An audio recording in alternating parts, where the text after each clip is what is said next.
जय हिंद दोस्तों, कैसे हैं आप सब। आशा करता हूं कि आप लोग ठीक ही होंगे। आज हम लोग VSSC CGL 3 सचिवालय सहायक का वेरी इंपॉर्टेंट सेट कराने जा रहे हैं। ये सेट राकेश लाल सर का है जो बिहार सचिवालय 2014 में CGL टॉपर थे। आज हम लोग सेट नंबर 16 देखेंगे। आपको हमारे चैनल पर जो प्रैक्टिस सेट मिलते हैं वो एकदम सॉल्यूशन बेस्ड होते हैं। आपको अच्छे ढंग से सॉल्यूशन कराया जाता है। अगर आपको कहीं भी कोई प्रॉब्लम हो तो कमेंट बॉक्स में कमेंट ज़रूर करें। तो चलिए वीडियो शुरू करते हैं। सेट स्टार्ट करने से पहले आप हमारे वीडियो को अपने दोस्तों में शेयर कर दें, लाइक कर दें और सब्सक्राइब करना ना भूलें। और एक बात फ्रेंड्स, वीडियो का स्किप बिल्कुल ना करें। तो आज का पहला प्रश्न है, श्रीरंगपट्टनम की संधि निम्नलिखित में से, एक मिनट, श्रीरंगपट्टनम की संधि निम्नलिखित में से किस युद्ध से संबंधित है। तो फ्रेंड्स, पहला प्रश्न का उत्तर जो है वी है, तीसरा आंग्ल मैसूर युद्ध। श्रीरंगपट्टनम की संधि जो है तीसरा आंग्ल मैसूर युद्ध, यानी कि मैसूर और अंग्रेजों के बीच तीसरा युद्ध हुआ था, उसी समय श्रीरंगपट्टनम की संधि हुआ था। अगला है फ्रेंड्स, दूसरा नंबर प्रश्न है, पी मित्रा यानी कि प्रथमनाथ मित्र का नाम निम्नलिखित में से किस क्रांतिकारी संगठन की नींव से जुड़ा हुआ है। तो इसका आंसर है फ्रेंड्स अनुशीलन समिति। पी मित्रा का नाम जो है अनुशीलन समिति से जुड़ा हुआ है। अगला है फ्रेंड्स तीसरा नंबर, निम्नलिखित में से किस वायसराय के समय में साइमन कमीशन भारत आया था। तो साइमन कमीशन जो है लॉर्ड इरविन के समय में भारत आया था। अगला है 4 नंबर प्रश्न, निम्नलिखित में से कौन सी पुस्तक महात्मा गांधी द्वारा लिखी गई थी। तो कौन सी पुस्तक महात्मा गांधी द्वारा लिखी गई थी। तो हिंद स्वराज जो है महात्मा गांधी द्वारा लिखी गई थी। इसमें डिस्कवरी ऑफ इंडिया जो है जवाहरलाल नेहरू द्वारा लिखा गया था। इसके बाद अगला है फ्रेंड्स 5वां नंबर है, किस बंगाली लेखक ने हिंदी को भारत की राष्ट्रीय भाषा के रूप में अपनाने का सुझाव दिया था। तो इसका आंसर है भूदेव मुखर्जी। फ्रेंड्स, हम सीधे क्वेश्चन का ऑप्शन बता रहे हैं, इसका पूरा सॉल्यूशन नहीं करा रहे हैं। अगर सॉल्यूशन कराएंगे तो वीडियो 1 घंटा से ज़्यादा जाएगा। अगर किन्हीं को, कोई भी स्टूडेंट को कोई प्रॉब्लम हो तो कमेंट बॉक्स में कमेंट करें, हम उसका सॉल्यूशन के लिए अगला। तो 5वां नंबर का आंसर फ्रेंड्स ए नंबर होगा भूदेव मुखर्जी। इसके बाद फ्रेंड्स 6ठा नंबर है कि मुस्लिम लीग के प्रथम अधिवेशन की अध्यक्षता किसने किया। तो इसका आंसर है ए नंबर, नवाब विकार उल मुल्क मुश्ताक हुसैन।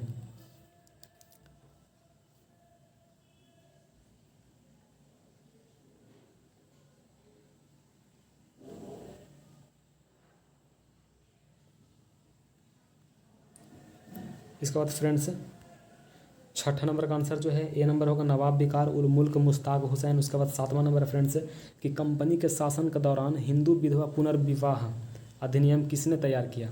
तो कंपनी के शासन के दौरान जो है हिंदू विधवा पुनर्विवाह अधिनियम जो है किसने तैयार किया। तो इसका आंसर जो है लॉर्ड डलहौजी, आंसर बी होगा। लॉर्ड डलहौजी के शासन में हिंदू विधवा पुनर्विवाह का अधिनियम यानी कि बिल तैयार किया गया। अगला 8वां नंबर है कि महात्मा गांधी की अध्यक्षता में भारतीय राष्ट्रीय कांग्रेस का एकमात्र अधिवेशन कौन सा था।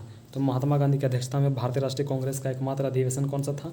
तो बेलगाम अधिवेशन में महात्मा गांधी ने भाग लिया था। यह एक पहला और एकमात्र अधिवेशन था जिसमें महात्मा गांधी अध्यक्ष बने थे। इसके बाद 9वां नंबर है कि उत्तरी भारत का हिंदू लूथर किसे कहा जाता है। तो उत्तरी भारत का हिंदू लूथर ईश्वर चंद्र विद्यासागर को कहा जाता है। अगला है फ्रेंड्स 10वां नंबर कि बॉम्बे प्रेसिडेंसी में जिलों की संख्या कितनी थी। तो बॉम्बे प्रेसिडेंसी में जिलों की संख्या 25 थी। अगला है 11 नंबर कि निम्नलिखित में से कौन सा फ्रांसीसी खोजकर्ता था जिसने बादशाह शाहजहां के दरबार का दौरा किया और तख्त ए तौस यानी कि मयूर सिंहासन का विस्तृत विवरण छोड़ा। तो मयूर सिंहासन का विस्तृत विवरण किसने छोड़ा। तो इसका आंसर होगा ए नंबर ट्रेवेर्नियर ने। आंसर ट्रेवेर्नियर होगा, जीन बैप्टिस्ट ट्रेवेर्नियर। अगला है फ्रेंड्स 12 नंबर का है कि भारत की संविधान सभा की पहली बैठक किस तारीख को हुई। तो संविधान सभा की पहली बैठक जो है 9 दिसंबर 1946 को हुई। इसके बाद 13 नंबर में कह रहा है कि निम्नलिखित में से किस अधिनियम द्वारा भारत में मिशनरियों पर से प्रतिबंध हटा लिया गया था। तो भारत में मिशनरियों पर से प्रतिबंध किस अधिनियम के द्वारा हटा लिया गया था? तो चार्टर अधिनियम 1813 के द्वारा। चार्टर अधिनियम 1813 के द्वारा भारत में मिशनरियों पर से प्रतिबंध हटा लिया गया था। अगला है 14 नंबर की, बंगाल का विभाजन किस वर्ष रद्द कर दिया गया था? तो बंगाल का विभाजन 1911 में रद्द कर दिया गया था और बंगाल का विभाजन 1905 में लॉर्ड कर्जन के टाइम में हुआ था फ्रेंड्स। कर्जन के टाइम में हुआ था और 1911 में इसे रद्द कर दिया गया। अगला 15 में है कि निम्नलिखित में से किसने तत्वबोधिनी सभा की स्थापना की? तो इसका आंसर होगा बी नंबर, देवेंद्रनाथ टैगोर। देवेंद्रनाथ टैगोर ने तत्वबोधिनी सभा की स्थापना की। अगला 16 में कह रहा है कि 20 फरवरी 1947 को ब्रिटिश सरकार ने कब तक भारत छोड़ने की अपनी मंशा घोषित की? तो कब तक भारत छोड़ने की अपनी मंशा घोषित की? तो ब्रिटिश सरकार ने कहा कि जून 1948 तक हम भारत छोड़ देंगे। 20 फरवरी 1947 को यह घोषणा किया था। इसका आंसर डी नंबर होगा। अगला है 17वां, लॉर्ड विलियम बेंटिंक को भारतीय इतिहास में निम्नलिखित में से किस लिए श्रेय दिया जाता है? तो लॉर्ड विलियम बेंटिंक को भारतीय इतिहास में किस लिए श्रेय दिया जाता है? सती प्रथा का उन्मूलन के लिए श्रेय दिया जाता है। अगला है नेशनल हेराल्ड की स्थापना किसने की? तो नेशनल हेराल्ड की स्थापना जो है किसने किया? तो इसका आंसर होगा जवाहरलाल नेहरू। नेशनल हेराल्ड की स्थापना किसने की? तो इसका आंसर होगा जवाहरलाल नेहरू। अगला 19 नंबर की 17 सूत्री समझौता, यानी कि 17 सूत्री समझौता का मतलब है कि वह वैसा समझौता जिसमें 17 मांग रखा गया है, इसे 17 सूत्री समझौता कहते हैं। तो 17 सूत्री समझौता भारत के निम्नलिखित में से किस पड़ोसी देश के इतिहास में एक महत्वपूर्ण मोड़ था? तो इसका आंसर है तिब्बत। तिब्बत के इतिहास में, जो भारत का पड़ोसी देश है, तो तिब्बत के इतिहास में एक महत्वपूर्ण मोड़ था 17 सूत्री समझौता में। अगला है कौन सा वर्ष भारत के मुस्कुराते हुए युद्ध के लिए जाना जाता है? तो भारत के मुस्कुराते हुए युद्ध के लिए जाना जाता है 1974। इसका आंसर 1974 है, जो भारत के मुस्कुराते हुए युद्ध के लिए जाना जाता है। अगला है 21 नंबर की, रानी विक्टोरिया द्वारा कैसरे हिंद की उपाधि ग्रहण करने के लिए वायसराय कौन थे? तो कैसरे हिंद की उपाधि ग्रहण करने के लिए वायसराय जो थे लॉर्ड लिटन थे। कैसरे हिंद की उपाधि किसे दिया गया था? लॉर्ड लिटन को दिया गया था, रानी विक्टोरिया द्वारा। अगला 22 नंबर है कि निम्नलिखित में से किसे डिस्कवरी ऑफ इंडिया, यहाँ पर हिस्कवरी लिखा गया है तो इसे आप डिस्कवरी ऑफ इंडिया नामक पुस्तक किसने लिखी थी ये पढ़िएगा। तो डिस्कवरी ऑफ इंडिया के लेखक कौन है? जवाहरलाल नेहरू। आंसर इसका डी होगा। अगला है मौर्य प्रशासन में महिषी कौन थी? तो मुख्य रानी को महिषी कहा जाता था मौर्य प्रशासन में। अगला है 24 नंबर की, असहयोग आंदोलन के विषय में निम्नलिखित में से कौन सा सही नहीं है? तो कह रहा है कि असहयोग आंदोलन के विषय में कौन सा सही नहीं है? तो इसका आंसर देखिए क्या होगा। सबसे पहले ऑप्शन पढ़ते हैं। ऑप्शन में कह रहा है कि आंदोलन में मुसलमानों ने बड़ी संख्या में भाग लिया। ये बिल्कुल सही बात है कि असहयोग आंदोलन में मुसलमानों ने बड़ी संख्या में भाग लिया। उसके बाद दूसरा कह रहा है कि आंदोलन वर्ष 1920 में शुरू हुआ, ये भी ठीक है, और 1922 में समाप्त हुआ, ये भी ठीक है। तो बी नंबर भी सही है। इसके बाद तीसरा में कह रहा है कि जालियांवाला बाग हत्याकांड के कारण इसे निलंबित कर दिया गया, तो ये गलत है। असहयोग आंदोलन को किस लिए निलंबित किया गया? तो चौरा चौरी कांड के लिए निलंबित किया गया। इसके बाद 24 का डी नंबर ऑप्शन कह रहा है कि बारदोली प्रस्ताव में गांधी ने आंदोलन को वापस लेने की घोषणा की, तो ये भी सही है। तो ए, वी और डी तीनों सही है, सी नंबर गलत है। तो इसमें ऑप्शन कह रहा है कि असहयोग आंदोलन के विषय में निम्नलिखित में से कौन सा सही नहीं है? तो इसका आंसर जो होगा सी नंबर होगा, क्योंकि ये सही नहीं है। अगला कह रहा है कि अमृतसर अधिवेशन 1919 में भारतीय राष्ट्रीय कांग्रेस के प्रस्ताव के अनुसार महात्मा गांधी कांग्रेस के नए संविधान के लेखक थे। निम्नलिखित में से किसे महात्मा गांधी के साथ सहयोग करने हेतु चुना गया था? तो महात्मा गांधी के साथ सहयोग करने हेतु किसे चुना गया था? तो इसका आंसर होगा ई। कमेंट बॉक्स में इसका आंसर आप बताइएगा। इसके बाद 26 नंबर का रहा है कि निम्नलिखित में से किस अधिनियम, कौन सी अधिनियम अपने पारित होने के वर्ष के साथ सही सुमेलित नहीं है? तो कह रहा है कि कौन सा अधिनियम के सामने जो वर्ष दिया गया है वह सुमेलित नहीं है। तो आप ऑप्शन पढ़ते हैं। इसमें कह रहा है कि चार्टर अधिनियम 1813 को लागू हुआ था, तो ये सही है। भारत शासन अधिनियम के सामने जो है, भारत सरकार अधिनियम के सामने 1935 है, ये भी सही है। भारत परिषद अधिनियम जिसे पार्लियामेंट सुधार एक्ट कहते हैं, इसके सामने 1909 है, ये भी सही है। इसके बाद चौथा नंबर कार्य कि पिट्स इंडिया अधिनियम 1772, ये गलत है। पिट्स इंडिया एक्ट जो है 1784 को हुआ था। अगला है सैडलर आयोग का गठन कब किया गया था? तो सैडलर आयोग का जो गठन किया गया था वह 1917 को किया गया था। सैडलर आयोग का गठन जो 1917 को किया गया था। इसके बाद कह रहा है कि निम्नलिखित में से मुजफ्फरपुर षड्यंत्र कांड से कौन जुड़ा था? तब मुजफ्फरपुर षड्यंत्र कांड से कौन जुड़ा हुआ था? तो इसका आंसर जो है, इसका आंसर भी ई होगा इसमें, क्योंकि इसमें जो है उपरोक्त में से एक से अधिक आंसर, इसी कारण इसका आंसर ई होगा। अगला है 30 में कह रहा है कि निम्नलिखित में से कौन सा राजवंश कन्नौज त्रिकोण का हिस्सा नहीं था?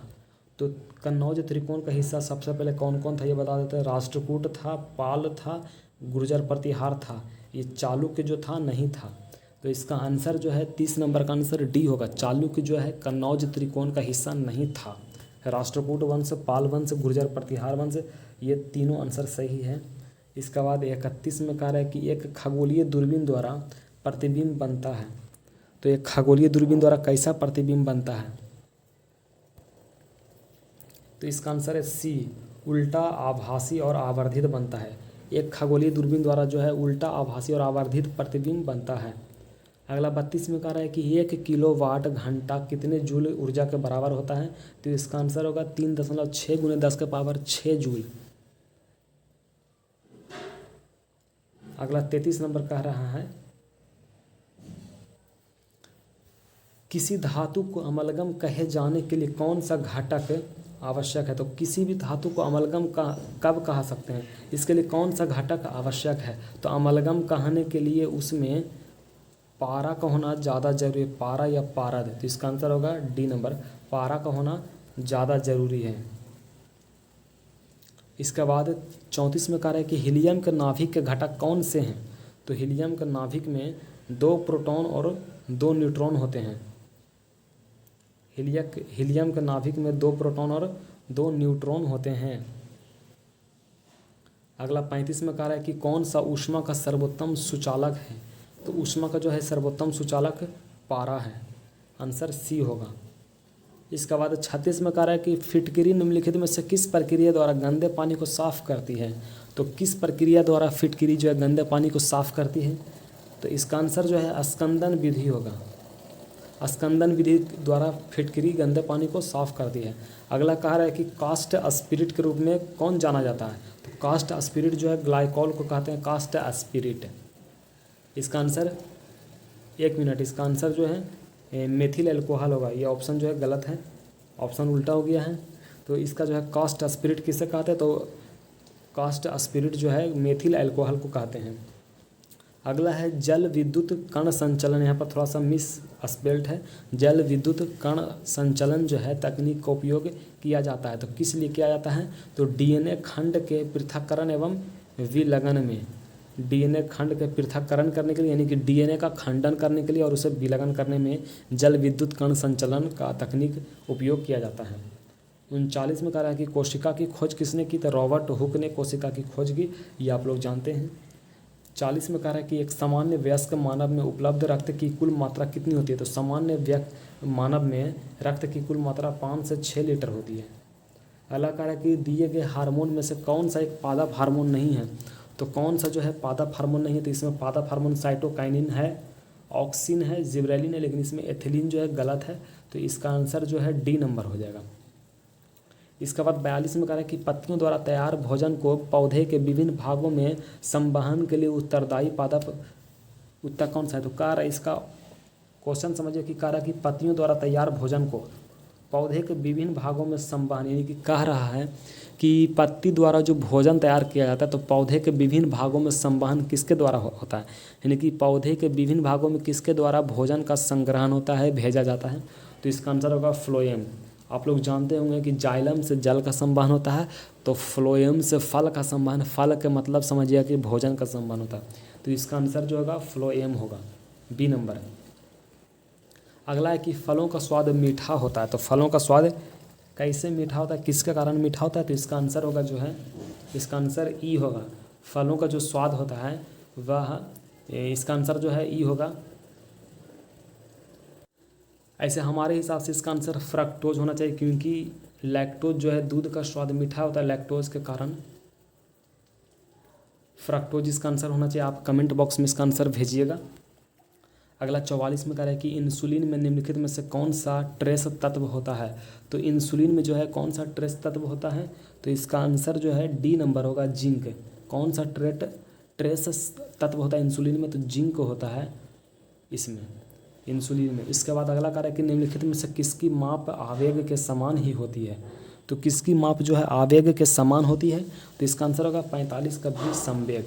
संवेग का जो माप हो जाए आवेग के समान होता है। तो आवेग का माप और संवेग का माप दोनों बराबर होता है। अगला 46 में कह रहा है कि निम्नलिखित तापमान में वृद्धि के बाद यानी कि परिणाम स्वरूप एक ऑर्गन पाइप से निकलने वाली ध्वनि की आवृत्ति में, एक ऑर्गन पाइप से निकलने वाली ध्वनि की आवृत्ति में जो है वृद्धि होती है। इसका ऑप्शन जो है बी होगा आंसर सही, वृद्धि होती है। तो तापमान में जब वृद्धि होता है तो उसके बाद क्या होता है, तो एक ऑर्गन पाइप से निकलने वाली ध्वनि की आवृत्ति में वृद्धि होती है। अगला 47 में कह रहा है कि निम्नलिखित में से किस स्थिति या स्थितियों मिश्रित आवृत्तियाँ उत्पन्न होती है। किस स्थितियों में मिश्रित आवृत्ति उत्पन्न होती है, तो इसका आंसर होगा सी नंबर, जब एक ही समय में लगभग समान आवृत्तियों की दो ध्वनि तरंगों को सुना जाता है तो मिश्रित आवृत्ति उत्पन्न होती है। इसका आंसर होगा सी नंबर, कि जब एक समय में एक ही टाइम में आवृत्तियों की दो ध्वनि तरंगों को सुना जाता है, एक ही टाइम में आवृत्तियों की दो ध्वनि तरंगों को सुना जाता है तो मिश्रित आवृत्ति उत्पन्न होती है। अगला 48 नंबर है कि यदि दो वस्तुओं के बीच की दूरी को दुगना बढ़ा दिया जाए, वस्तु के बीच की दूरी को दुगना बढ़ा दिया जाए तो उनके बीच गुरुत्वाकर्षण बल क्या होगा। तो उनके बीच जो है गुरुत्वाकर्षण बल जो है 4 गुना कम हो जाएगा। इसका आंसर जो है डी नंबर होगा, 4 गुना कम हो जाएगा। ये फार्मूला बेस्ड है, आप फार्मूला से निकाल लीजिएगा। इसका बाद 49 नंबर कह रहा है कि निम्नलिखित में से कौन इस बात की पुष्टि करता है कि प्रकाश ध्वनि से तेज गति से यात्रा करता है। प्रकाश जो है ध्वनि से तेज गति से यात्रा करता है। इसमें से कौन सा जो है बात की पुष्टि करता है, तो 49 का आंसर जो होगा सी नंबर होगा, तड़ित वृष्टि। यानी कि तड़ित वृष्टि का मतलब है कि बिजली चमकता है तो आप लोग देखे होंगे कि पहले प्रकाश आता है यानी कि बिजली चमकता है, उसके बाद बिजली चमकने की आवाज़ आती है। तो इससे पता चलता है कि ध्वनि से तेज गति में चलता है प्रकाश। प्रकाश की गति ध्वनि की गति से सबसे ज़्यादा तेज होता है। तो इसका आंसर होगा तड़ित वृष्टि। इसका मतलब होता है कि जो बिजली चमकता है, ओला वगैरह गिरता है, उसी को ही तड़ित वृष्टि कहते हैं। अगला 50 में कह रहा है कि निम्नलिखित में से किन तरंगों की उत्पत्ति नाभिक के रेडियोधर्मी क्षय द्वारा उत्पन्न होती है। तो नाभिक के रेडियोधर्मी क्षय द्वारा उत्पन्न किसकी होती है, तो इसका गामा किरणें। कह रहा है कि गामा किरणों की जो उत्पत्ति है नाभिक के रेडियोधर्मी क्षय द्वारा होती है। नाभिक में जब रेडियोधर्मी तत्व का क्षय होता है तो गामा किरण का यानी कि गामा तरंग का उत्पत्ति होता है। अगला 51 नंबर कह रहा है कि डिग्री सेल्सियस को केल्विन में बदलने के लिए कौन सी संख्या जोड़ी जानी चाहिए। तो डिग्री सेल्सियस को केल्विन में बदलने के लिए कौन सी संख्या जोड़ी जानी चाहिए, तो इसमें बी आंसर होगा सही, 273.15 डिग्री सेल्सियस। 273.15 डिग्री सेल्सियस जो है किसी में जोड़ देंगे तो वह जो है केल्विन में सेल्सियस को केल्विन में बदल दिया जाता है। अगला कह रहा है कि 1 किलोग्राम ठोस को इसके गलनांक बिंदु पर द्रव अवस्था में बदलने के लिए आवश्यक ऊष्मा की मात्रा क्या है। तो द्रव अवस्था में बदलने के लिए इसमें आवश्यक ऊष्मा की मात्रा जो है आंसर इसका होगा ए, संलयन की गुप्त ऊष्मा। 1 किलोग्राम ठोस को उसके गलनांक बिंदु पर द्रव अवस्था में बदलने के लिए, उसका जो गलनांक बिंदु है उसी अवस्था में द्रव अवस्था में बदलने के लिए जो ऊष्मा की मात्रा है उसमें आंसर बोल रहा है कि संलयन की गुप्त ऊष्मा। ऊष्मा की मात्रा क्या होना चाहिए, तो संलयन की गुप्त ऊष्मा होना चाहिए। 53 कह रहा है कि कोलाइडी विलयन में प्रकाश प्रकीर्णन की घटना को कहा जाता है। तो कोलाइडी विलयन में प्रकाश प्रकीर्णन की घटना को क्या कहते हैं, टिंडल प्रभाव। कोलाइडी विलयन में प्रकाश प्रकीर्णन की घटना को टिंडल प्रभाव कहते हैं। 54 नंबर कह रहा है कि रक्त में औषधियों को अलग करने के लिए निम्नलिखित में से किस प्रक्रिया का उपयोग किया जाता है। तो रक्त में जो है औषधि को अलग करने के लिए किस प्रक्रिया का प्रयोग किया जाता है, तो इसका आंसर है क्रोमेटोग्राफी। रक्त में यानी कि हमारे शरीर में अगर दवाई की मात्रा है, औषधि की मात्रा है, तो उस औषधि की मात्रा को अलग करने के लिए किस प्रक्रिया का उपयोग किया जाता है? तो क्रोमेटोग्राफी के द्वारा रक्त में औषधि को अलग किया जाता है। अगला 55 में कह रहा है कि अलग अलग परमाणु संख्या वाले विभिन्न तत्व जिनकी द्रव्यमान संख्या समान होती है उन्हें क्या कहा जाता है? तो जिनकी द्रव्यमान संख्या समान होती है उन्हें क्या कहा जाता है? तो इसका आंसर होगा समभारिक। समभारिक यानी कि परमाणु संख्या, समभारिक का मतलब कि सम माने बराबर, सम माने बराबर और भारिक माने भार। तो जिनकी द्रव्यमान संख्या समान होती है यानी कि समभारिक कहलाती है। और एक आएगा समस्थानिक। तो सम माने बराबर, स्थानिक माने स्थान। जिसकी परमाणु संख्या समान होती है उसे समस्थानिक कहते हैं। परमाणु भार बराबर रहेगा तो समभारिक, परमाणु संख्या समान रहेगा यानी कि स्थान समान रहेगा तो समस्थानिक होगा।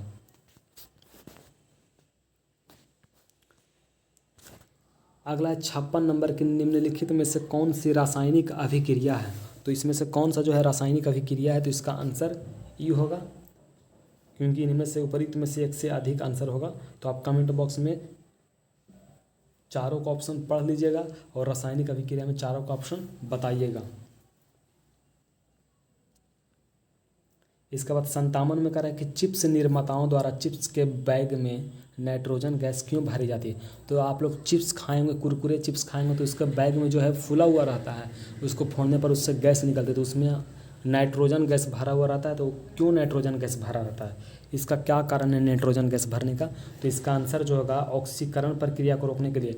अगर चिप्स का ऑक्सीकरण प्रक्रिया तेज़ी से होगा तो चिप्स जल्दी खराब होगा, इसी कारण उसमें ऑक्सीजन नाइट्रोजन की मात्रा मिलाया जाता है चिप्स के पैकेट में। तो नाइट्रोजन की मात्रा पैकेट में रहने से क्या होता है कि ऑक्सीजन की मात्रा कम जाती है, ऑक्सीकरण की प्रक्रिया रुक जाती है, जिससे चिप्स जल्दी खराब नहीं होता है। तो इसका आंसर जो होगा कि ऑक्सीकरण प्रक्रिया को रोकने के लिए चिप्स निर्माताओं द्वारा चिप्स के बैग में नाइट्रोजन गैस भरा जाता है। अगला 58 में कि गाय के दूध का रंग हल्का पीला होता है। तो गाय के दूध का रंग क्या होता है? हल्का पीला होता है। किस कारण होता है? तो बीटा कैरोटीन की उपस्थिति के कारण गाय के दूध का रंग हल्का पीला होता है, उसमें कैरोटीन की मात्रा होती है। अगला 59 में कह रहा है कि कीटभक्षी पौधे प्रायः किस प्रकार की मृदा में पाए जाते हैं? यानी कि कीट खाने वाले पौधे, बहुत सारे पौधे या फूल ऐसे होते हैं जो कीट को खा जाते हैं। तो कीटभक्षी पौधे प्रायः किस प्रकार की मिट्टी में पाए जाते हैं? तो इसका आंसर जो है नाइट्रोजन की कमी वाले मृदा में। वैसा मिट्टी जिसमें नाइट्रोजन की कमी होती है उसी मिट्टी में कीटभक्षी पौधे पाए जाते हैं। अगला है 60 नंबर की ध्वनि तरंगों का वह गुण जो ध्वनि के तारतम्य को निर्धारित करता है। ध्वनि तरंगों का वह गुण जो ध्वनि के तारतम्य को निर्धारित करता है क्या कहलाता है? तो आवृत्ति कहलाता है। अगला है 61 में कि 1946 में बनी अंतरिम सरकार का नेतृत्व किया गया था। किनके द्वारा अंतरिम सरकार का नेतृत्व किया गया था? तो इसका आंसर होगा जवाहरलाल नेहरू द्वारा। 1946 में जो अंतरिम सरकार का गठन किया गया था तो उसमें जो है जवाहरलाल नेहरू द्वारा नेतृत्व किया गया था।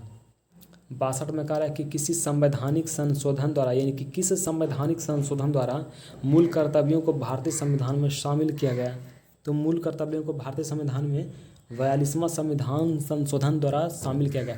ऐसे एक ट्रिक समझ लिया कि संविधान में किसी चीज़ को शामिल किया जाता है 42वां के द्वारा, 42वां के द्वारा जो शामिल किया जाता है और 44वां के द्वारा जो है हटाया जाता है, यानी कि उसको घटाया जाता है, हटाया जाता है।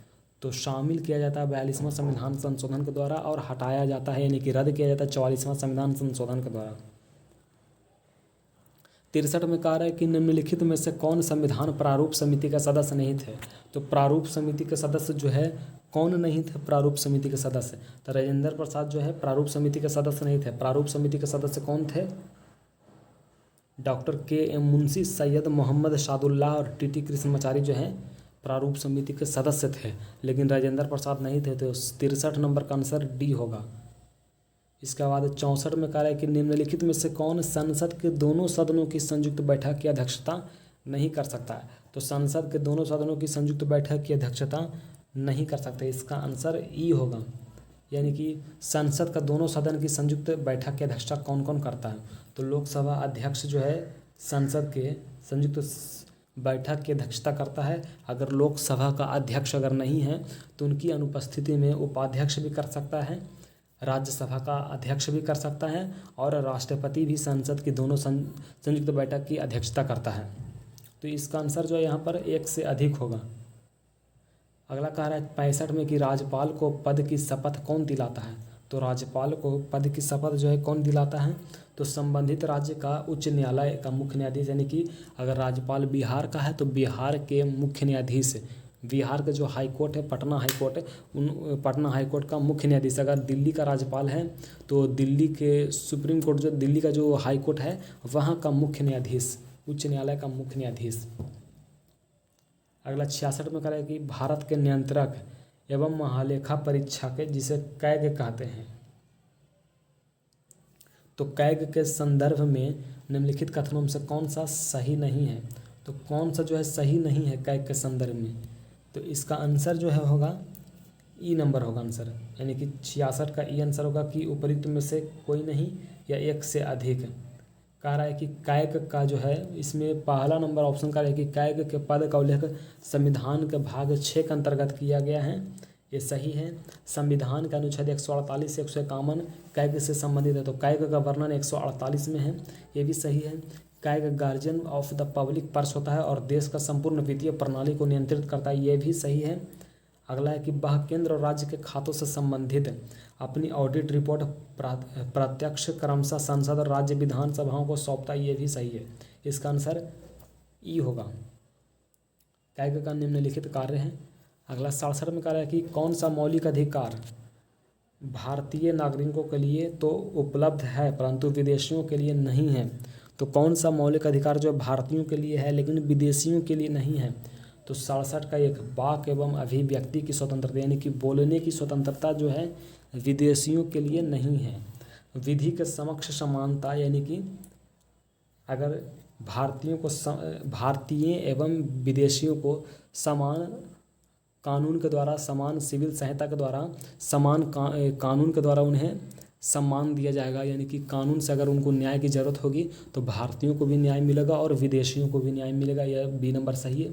जीवन एवं स्वतंत्रता का संरक्षण, यानी कि अगर कोई भी विदेशी भारत में रहते हैं तो उनके जीवन के स्वतंत्रता की संरक्षण की गारंटी भारत सरकार, यानी कि भारत सरकार का जो संविधान है वह संविधान देता है, गारंटी देता है। अगला है अस्पृश्यता का अंत, यानी कि छुआछूत जो है विदेशियों के साथ भी नहीं किया जाएगा। जिस तरह से भारतीयों के साथ छुआछूत का भेदभाव नहीं किया जाता है उसी प्रकार विदेशियों के साथ भी भेदभाव नहीं किया जाएगा। तो इसका आंसर जो है ए नंबर होगा, यानी कि बोलने की स्वतंत्रता, कुछ फालतू चीज़ विदेशी नहीं बोल सकते, बोलने की स्वतंत्रता जो है विदेशियों को नहीं है। इसका आंसर 67 के होगा। 68 में कि किस समिति ने दल विघटन के मामले में अयोग्यता से छूट देने से संबंधित 10वीं अनुसूची के प्रावधान को निरस्त करने की सिफारिश की थी। तो सिफारिश किसने किया था, तो इसका आंसर है दिनेश गोस्वामी समिति। ऐसे दल विघटन का मतलब होता है कि दल बदल कानून, तो दल बदल कानून का वर्णन 10वीं अनुसूची में है। ऐसे दल बदल कानून क्या है इसके बारे में हम बता देते हैं कि दल बदल कानून जो है, जैसे मान लीजिए अभी भाजपा सरकार और बिहार में चुनाव हुआ जिसमें भाजपा सरकार रजद है, जदयू है।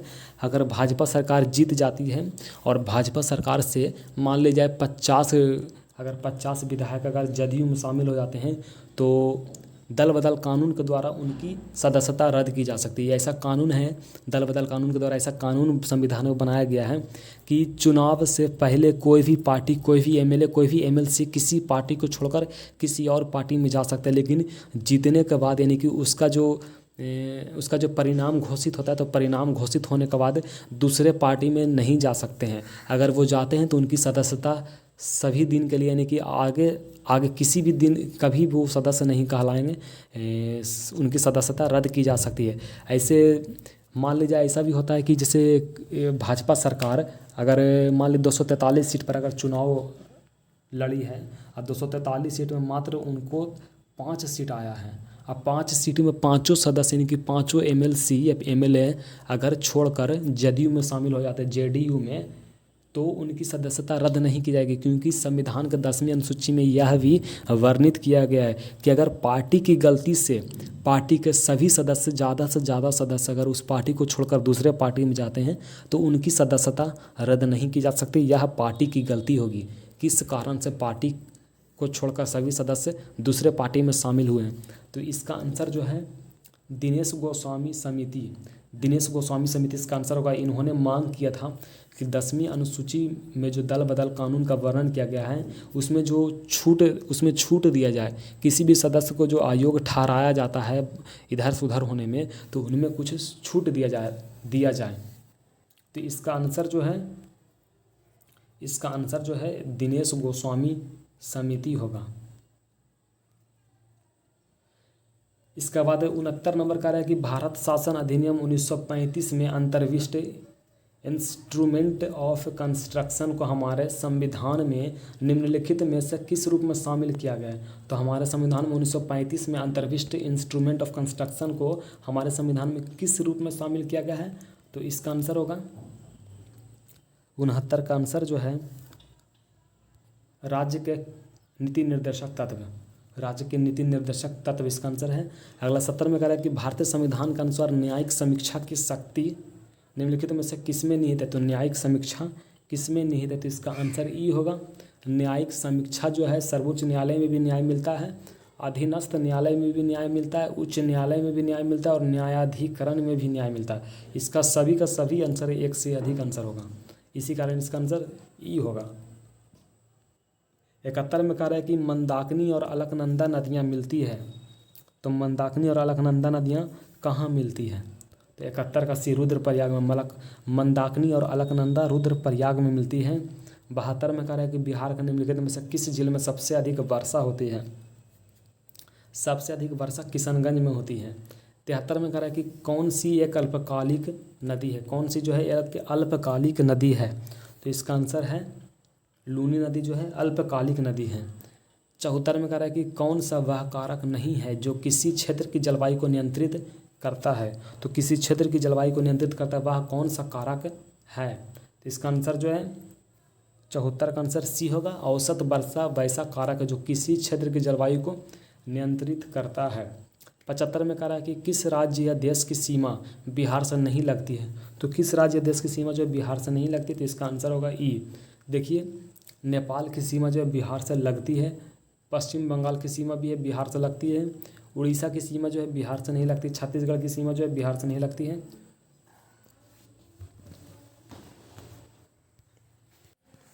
तो इसका आंसर जो है उपयुक्त में से एक से अधिक होगा, ई नंबर आंसर होगा। 76 में कह रहा है कि भारत के किस राज्य में उत्तर पूर्वी मानसून में सबसे अधिक वर्षा होती है। तो किस राज्य में उत्तर पूर्वी मानसून से सबसे अधिक वर्षा होती है। तो इसका आंसर जो है 76 नंबर का आंसर तमिलनाडु होगा, सी नंबर। 76 का आंसर जो उत्तर पूर्वी मानसून से सबसे अधिक वर्षा होती है तमिलनाडु का आंसर होगा इसका। 77 में कह रहा है कि भारत में कर्क रेखा किस राज्य से होकर नहीं गुजरती है।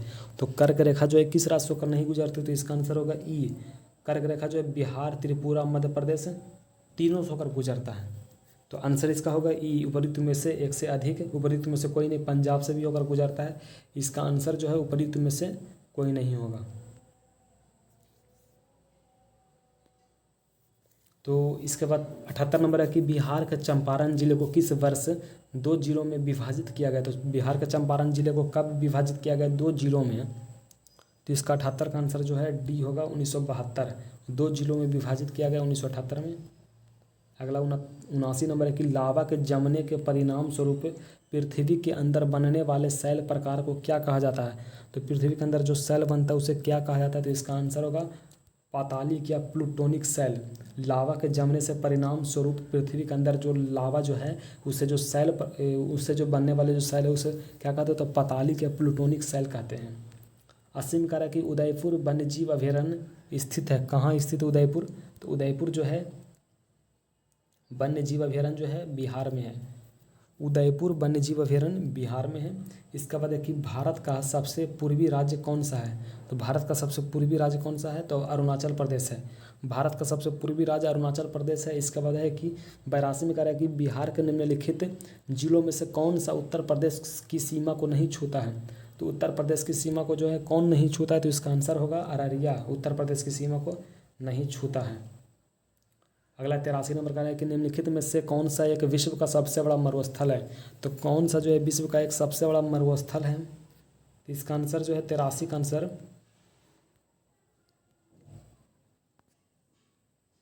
83 का आंसर उपयुक्त में से कोई नहीं, उपयुक्त में से एक से अधिक। इसका ऑप्शन जो है आंसर जो है ऑप्शन देकर आंसर जो है कमेंट बॉक्स में कमेंट करिएगा।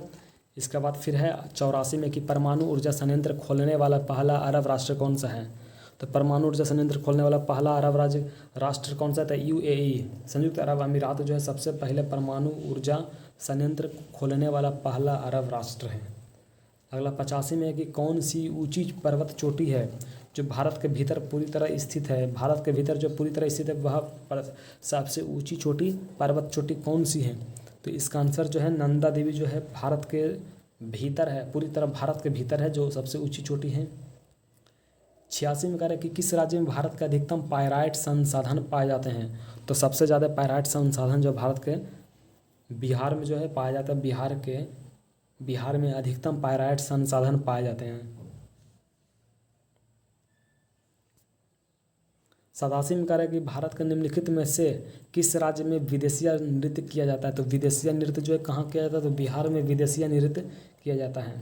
इसके बाद 88 में कह रहा है कि हाल ही में खुदाई के दौरान एक 4000 वर्ष पुराने शिल्प गांव के अवशेष पाए गए। तो कहाँ से गांव के अवशेष पाए गए हैं। तो उत्तर प्रदेश में पाया गया। उत्तर प्रदेश में 4000 वर्ष पुराना एक शिल्प यानी कि पत्थर मिला जिससे गांव के अवशेष पाए गए हैं।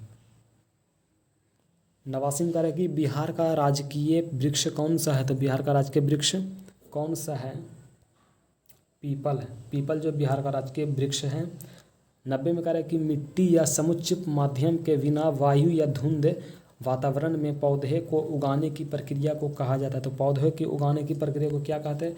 एरोपोनिक्स कहते हैं। मिट्टी या समुच्च माध्यम के बिना वायु या धुंध वातावरण में पौधों को उगाने की प्रक्रिया को एरोपोनिक्स कहते हैं। 91 में कह रहा है कि कौन सा देश भूमध्य सागर के साथ सीमा साझा नहीं करता है। तो भूमध्य सागर के साथ जो है सीमा साझा नहीं करता है। तो इसका आंसर ई होगा। कमेंट बॉक्स में इसका आंसर भेजिएगा। 92 में कह रहा है कि बिहार का पहला चीनी कारखाना किस स्थान पर स्थापित किया गया था। तो बिहार का पहला चीनी कारखाना मड़हौसा में। बिहार का मड़हौसा एक इलाका है जहाँ चीनी का पहला कारखाना स्थापित किया गया था। 93 में कह रहा है कि किस नदी को बिहार का शोक कहते हैं। तो कोसी को बिहार का शोक कहते हैं।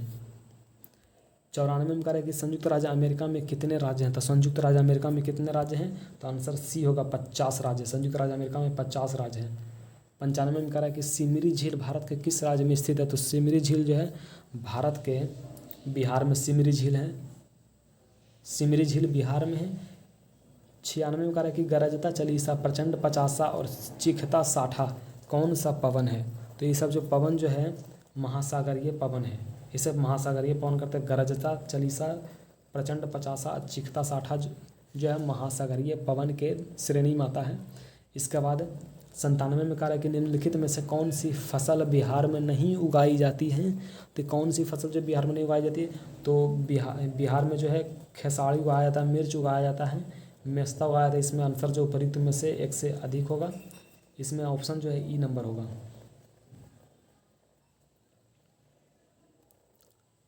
अगला 98 में कह रहा है कि निम्नलिखित में से कौन स्थानांतरण कृषि का एक प्रकार नहीं है। तो स्थानांतरण कृषि का एक प्रकार कौन नहीं। तो फैजेंडा जो है स्थानांतरण कृषि का एक प्रकार नहीं है। 99 में कह रहा है कि कांतो मैदान किस देश का हिस्सा है। तो कांतो मैदान किस देश का हिस्सा है। तो जापान का हिस्सा है कांतो मैदान। 100 में कह रहा है कि निम्नलिखित में से कौन सा देश सिक्किम के साथ अपनी सीमा साझा नहीं करता है। कौन सा देश जो है सिक्किम के साथ अपनी सीमा साझा नहीं करता है। तो बांग्लादेश इसका आंसर होगा डी। 101 में कह रहा है कि किस देश ने होलोकॉस्ट प्रॉपर्टी बिल पारित किया। किस देश ने होलोकॉस्ट प्रॉपर्टी बिल पारित किया है। तो इसका आंसर जो है 101 का बी होगा। पोलैंड प्रॉपर्टी बिल पारित किया है। 102 में कह रहा है कि कच्चे पाम तेल पर हाल ही में किस कर को घटाकर 10% कर दिया गया है। तो टैक्स घटाकर 10% कर दिया गया है। तो इसका आंसर जो होगा सीमा शुल्क को घटाकर 10% कर दिया गया है। आंसर बी होगा। 103 में कह रहा है कि भारत में कराधान की जीएसटी प्रणाली कब लागू की गई थी। तो कराधान की जीएसटी प्रणाली जो है लागू किया गया था 1 जुलाई 2017 को। जीएसटी प्रणाली 1 जुलाई 2017 को लागू किया गया था। 104 में कह रहा है कि किस देश ने सी ब्रेकर नामक स्वायत्त लंबी दूरी की मिसाइल प्रणाली का शुभारंभ किया। तो किस देश ने किया। इजराइल ने किया। सी ब्रेकर नाम का एक स्वायत्त लंबी यानी कि ज़्यादा लंबी दूरी की मिसाइल प्रणाली का शुभारंभ किया है इजराइल ने। जिसे सी ब्रेकर नाम दिया गया है। 105 में कह रहा है कि हाल ही में institute of chartered accountants of India ने छात्रों के लिए कौन सा मोबाइल एप्लीकेशन लॉन्च करने की घोषणा की है। तो कौन सा मोबाइल एप्लीकेशन लॉन्च करने की घोषणा की, तो इसका आंसर होगा ICAI BOS। ICAI BOS launch करने की घोषणा की है। 106 में कह रहा है कि भारत के MP जावीर कौन सा खेल खेलते हैं। MP जावीर जो कौन सा खेल खेलते हैं, तो इसका आंसर होगा एथलेटिक्स। MP जावीर जो एथलेटिक्स खेल खेलते हैं। 107 में कह रहा है कि किस देश ने वीटो 4 युद्धक टैंक का उत्पादन किया है, जिसे हाल ही में पाकिस्तान ने अपने शस्त्रागार में शामिल किया है। तो किस देश ने वीटो 4 युद्धक टैंक का उद्घाटन किया है, जिसे पाकिस्तान ने अपने शस्त्रागार में शामिल किया है, तो इसका आंसर होगा चीन ने उत्पादन किया है। 108 में कह रहा है कि रामपाल पावर स्टेशन जो हाल ही में चर्चा में रहा किस देश में स्थित है। तो चर्चा में जो रहा रामपाल पावर स्टेशन बांग्लादेश में स्थित है। 109 में कह रहा है कि होऊ इफान जिन्होंने 2021 महिला स्पीड शतरंज चैंपियनशिप जीती, यह किस देश से संबंधित है। तो यह किस देश से संबंधित, तो इसका आंसर होगा चीन से संबंधित। जिन्होंने 2021 महिला स्पीड शतरंज चैंपियनशिप जीता, किस देश से संबंधित है, चीन से संबंधित है। 110 में कह रहा है कि तियांगगोंग किस देश के प्रमुख अंतरिक्ष स्टेशन है। तियांगगोंग जो है किस देश के प्रमुख स्टेशन है, तो इसका आंसर जो है चीन है। तियांगगोंग जो है चीन का अंतरिक्ष स्टेशन है। 11 नंबर का कि नकली हेडर के साथ धोखाधड़ी संदेशों के लिए दूरसंचार विभाग द्वारा लगाया जाने वाला अधिकतम जुर्माना क्या है। तो नकली हेडर के साथ जो है दूरसंचार विभाग द्वारा अधिकतम जुर्माना क्या लगाया गया, तो इसका आंसर जो है 10,000 रुपये। 112 का कह रहा है कि किस मेट्रो सेवा ने भारत की पहली UPI आधारित कैशलेस पार्किंग शुरू की। किस मेट्रो सेवा ने भारत की पहली UPI कैशलेस पार्किंग शुरू किया है, तो इसका आंसर जो है दिल्ली मेट्रो ने शुरू किया है।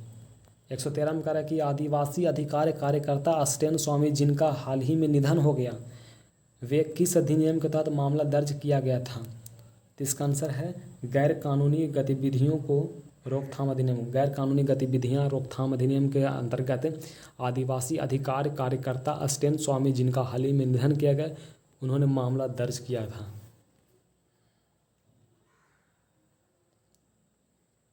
तो गैर कानूनी गतिविधियां रोकथाम अधिनियम के तहत मामला दर्ज किया गया था किनके अधिकार में, तो स्टेन स्वामी के अधिकार में जिनका हाल ही में निधन हो गया है। आदिवासी थे स्टेन स्वामी। 114 का कह रहा है कि किस देश ने चीनी कम्युनिस्ट पार्टी की शताब्दी को चिन्हित करते हुए एक स्मारक का सिक्का जारी किया है, तो श्रीलंका। किस देश ने, तो श्रीलंका ने चीनी कम्युनिस्ट पार्टी की शताब्दी को चिन्हित करने के लिए एक स्मारक सिक्का जारी किया है, तो इसका आंसर होगा श्रीलंका।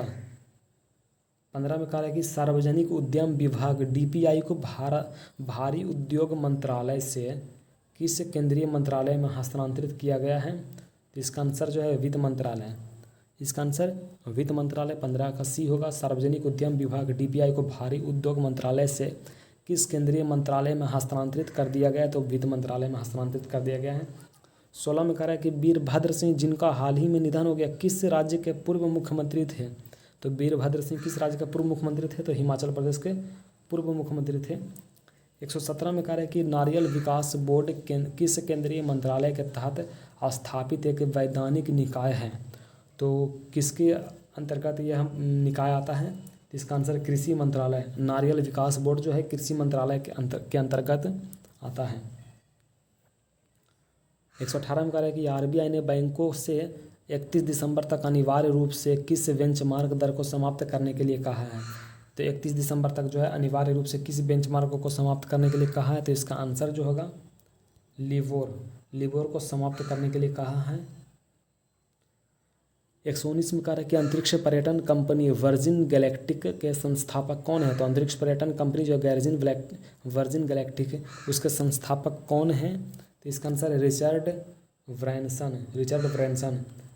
120 में कह रहा है कि किस देश ने अबी अहमद को फिर से अपना प्रधानमंत्री चुना है, तो अबी अहमद को अपना प्रधानमंत्री फिर से किसे चुना है, तो इथियोपिया ने जो है अबी अहमद को अपना प्रधानमंत्री फिर से चुना है। 121 में कह रहा है कि अब तक ज्ञात सभी गिद्ध विषाक्त दवाओं पर प्रतिबंध लगाने वाला दुनिया का पहला देश, कौन सा है? दुनिया का पहला देश जो है बांग्लादेश है।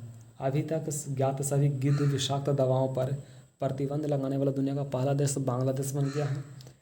122 में कह रहे हैं कि किस संगठन ने भारत में राष्ट्रीय प्रवासी श्रम नीति का मसौदा तैयार किया है? तो इसका आंसर है नीति आयोग ने भारत में राष्ट्रीय प्रवासी श्रम नीति का मसौदा तैयार किया है। 123 में कह रहा है कि नासा के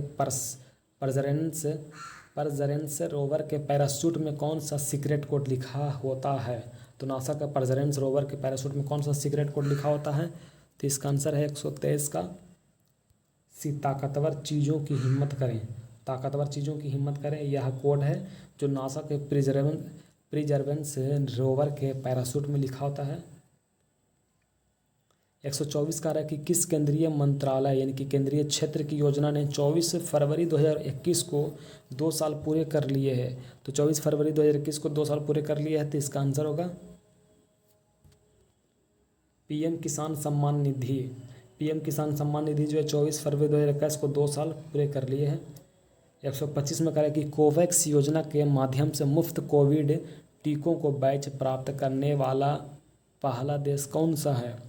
तो बैच प्राप्त करने वाला पहला देश जो है घाना है। कोवैक्स योजना के माध्यम से मुफ्त कोविड टीकों को बैच प्राप्त करने वाला पहला देश घाना है। 126 में कह रहा है अल्पाइन पौधों की प्रजातियां जो गंभीर रूप से संकटग्रस्त है किस राज्य में खोजी गई है? तो किस राज्य में खोजी गई है? तो इसका आंसर जो है अरुणाचल प्रदेश। अरुणाचल प्रदेश में अल्पाइन पौधों की प्रजातियां खोजी गई है। 127 में कह रहा है कि मोटेरा क्रिकेट स्टेडियम के जीर्णोद्धार के बाद इसका नाम क्या है? तो इसका नाम जो है नरेंद्र मोदी स्टेडियम, आप लोग जानते होंगे। 128 में कह रहा है कि किस क्रांतिकारी ने सुभाष चंद्र बोस को इंडियन नेशनल आर्मी के गठन में सक्रिय सहयोग दिया था? तो किस क्रांतिकारी ने दिया था? तो बटुकेश्वर दत्त ने सक्रिय सहयोग दिया था सुभाष चंद्र बोस का इंडियन नेशनल आर्मी का गठन करने में। बटुकेश्वर दत्त ने सुभाष चंद्र बोस का साथ दिया था। 129 में कह रहा है कि किस मंत्रालय ने वन डिस्ट्रिक्ट वन फोकस उत्पाद के लिए उत्पादों की सूची को अंतिम रूप दिया है? तो उत्पादों की सूची को अंतिम रूप दिया तो श्रम एवं रोजगार मंत्रालय ने उत्पादों की सूची को अंतिम रूप दिया है। 130 में कह रहा है कि किस कंपनी ने दुनिया का पहला पायलट रहित लड़ाकू जैसा जेट प्रोटोटाइप विकसित किया है? तो पहला पायलट रहित यानी कि वैसा दुनिया का पहला लड़ाकू विमान जिसमें पायलट नहीं रहेगा उसका जेट प्रोटोटाइप विकसित किया तो किस कंपनी ने किया है? तो इसका आंसर जो है बोइंग कंपनी, अमेरिका का फ्रांस का बोइंग कंपनी है। 131 में कह रहा है किस मुगल बादशाह ने अपने पौत्र को बिहार का सूबेदार बनाया था? किस मुगल बादशाह ने अपने पोता को बिहार का सूबेदार बनाया था? तो इसका आंसर जो होगा 131 का आंसर औरंगजेब होगा, डी। तो औरंगजेब ने अपने पोते को बिहार का सूबेदार बनाया था। 132 में कह रहा है कि रॉबर्ट क्लाइव द्वारा निम्नलिखित में से किसे बिहार का नायाब दीवान नियुक्त किया गया था? तो रॉबर्ट क्लाइव द्वारा किसे बिहार का नायाब दीवान नियुक्त किया था? तो इसका आंसर जो होगा सिताब राय को। रॉबर्ट क्लाइव द्वारा सिताब राय को बिहार का नायाब नियुक्त किया गया था। 133 में कह रहा है कि निम्नलिखित नवपाषाण स्थलों में से कौन सा बिहार में स्थित है? तो नवपाषाण स्थलों में कौन सा जो है बिहार में स्थित है? तो इसका आंसर जो होगा चिरांद होगा। बिहार के छपरा के चिरांद जो है नवपाषाण स्थलों में से एक है। 134 में कह रहा है कि सिंधु घाटी सभ्यता का निम्नलिखित में से कौन सा स्थल बिहार में स्थित है? तो कौन सा स्थल जो है बिहार में स्थित है? इसका आंसर ये होगा, कमेंट बॉक्स में आप बताइएगा। इसके बाद 135 में कह रहा है कि निम्नलिखित सिख गुरुओं में से किसका जन्म बिहार में हुआ था? तो किनका जन्म जो है बिहार में होता है? तो गुरु गोविंद सिंह का जन्म जो है बिहार के पटना जिला में हुआ था।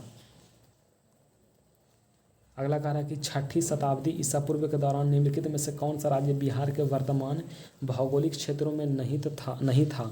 तो बिहार के वर्तमान भौगोलिक क्षेत्रों में नहीं था कम्बोज।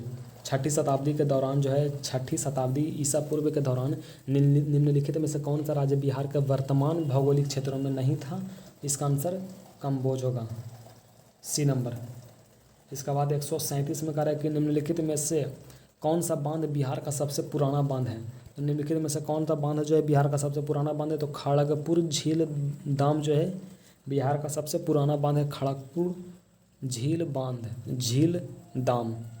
138 में कह रहा है कि पटना में किस सिख संप्रदाय की जनसंख्या सबसे अधिक है? तो पटना में किस सिख संप्रदाय की जनसंख्या सबसे अधिक है? तो नानक पंथी की जनसंख्या सबसे अधिक है। पटना में नानक पंथी संप्रदाय की जनसंख्या सबसे अधिक है।